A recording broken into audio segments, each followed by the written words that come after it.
what's happening? Alright, so I just wanted to make a quick video. I don't know how quick it's going to be honest.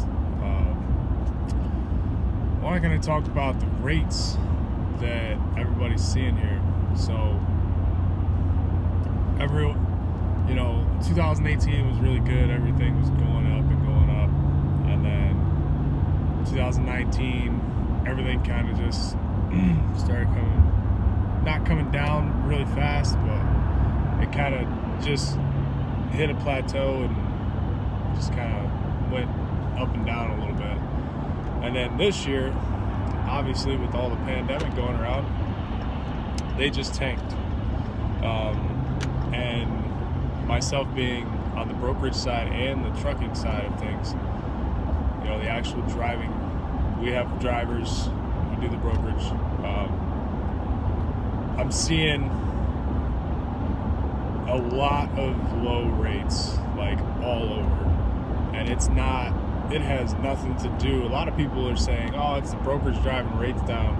It is not the brokerage driving the rates down. You're not going to believe me, but it doesn't matter.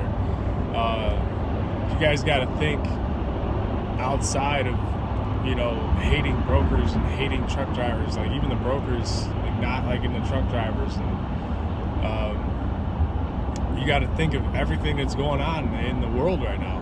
Like, people can't afford to pay top dollar for all this freight, and the other thing too is customers are finding it easier to just, who gives me the cheapest rate? And that's what we get. That's who gets the load, and that's what happens. Now, I want to kind of touch off of that with saying it is extremely hard right now to be a one-truck operation. If you're a one-truck operation. Now, the best thing for you to do, in my opinion, is to, if your stuff is all paid out, all that stuff, ride the storm. Like, ride it out. You're going to come out on top. It's all going to end one day. Just keep riding through it. You're going to get out on top.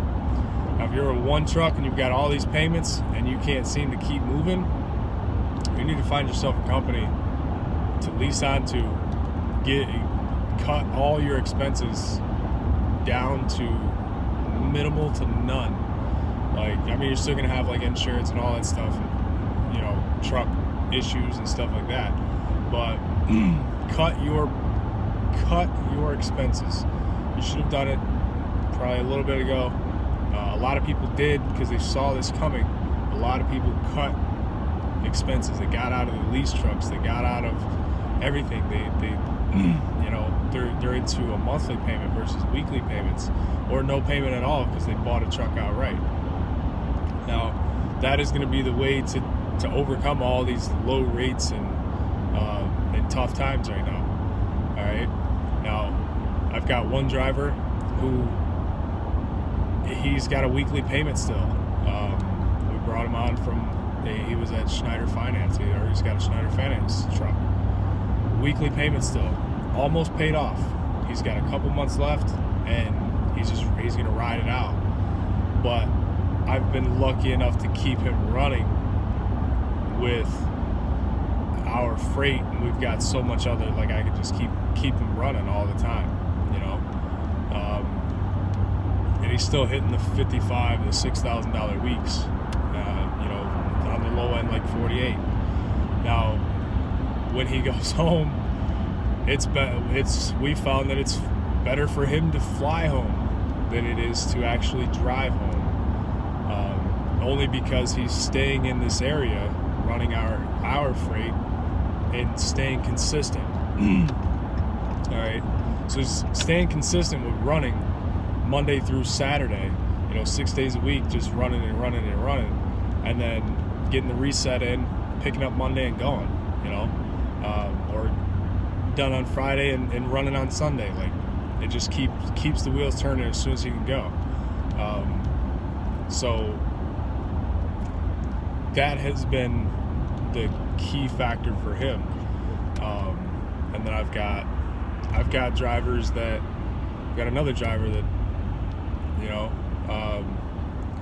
was on the reefer side of things apparently when things were really good, and then jumped over to now hauling Drivein.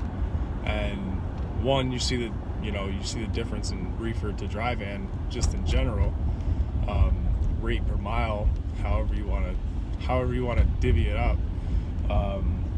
In my opinion, it comes out to be the same as far as your wait times, and you're sitting there. You can sit in the dock for 6-7 hours with reefer. So, but then the Drivein side, you know, I'm keeping them running, but there's like that one cheap load here or there that I have to get him to our freight, you know. Doesn't live in the best area, but it's extremely hard to just be like, hey, take this down. For me, it's extremely hard for me to offer that to a driver and say, hey, take it down. I need you to take $1 a mile, come up here, and then I'll get you running. It's better than driving up here empty, in my opinion. A lot of people have different schools of thoughts on it, which is awesome, you know, whatever. You have one way of thinking it, leave that cheap stuff on the dock, don't haul it, you know. I get it, I get that aspect, but at the same time, you're running a business and you're trying to make money. So if you're driving everywhere with nothing on your back, you're losing money. So but I just wanted to put that kind of out there, that there's just stick with it and kind of ride this out, because it is going to get better eventually. It's not going to be, you know, right away. You know, freight rates aren't going to get crazy.